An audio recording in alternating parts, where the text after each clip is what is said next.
молчишь? Да ничего, я это объявление дал в газету, свою бэху продаю, сижу, жду звонка. Тебе, кстати, бэха не нужна? На, слушай, если бы она мне нужна была, я бы тебе ее не продавал. А ты что продаешь, деньги нужны? Да нет, при чем здесь деньги? Я просто проголодался, хавать хочу. Денег нет, я вот решил ее продать. Сижу, звонка жду.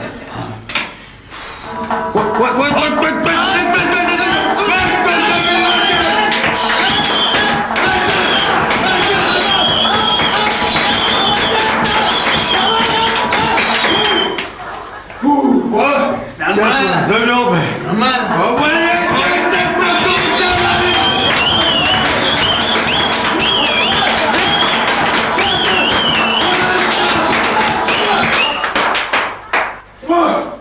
Тамик, знаешь что? Мелодию на мобильнике смени, ты так тачку никогда не продашь. Дайте, это же по объявлению звонит. Сейчас ему перезвоню.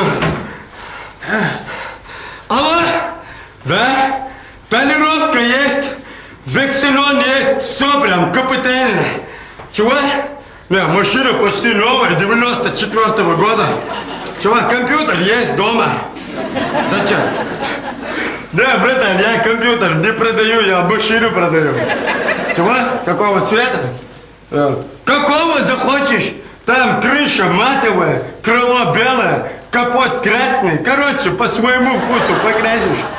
Чего? Да не была бы она битая, разве я бы ее продавал? Да, битая? Не, ну, я скину, сколько? Не, ты что, братан? Да не подарю я тебе ее, расслабься. Че за тип? Чуть-чуть подари мне ее. Вот тебя ее не продавал, клянусь. Тамик, знаешь что?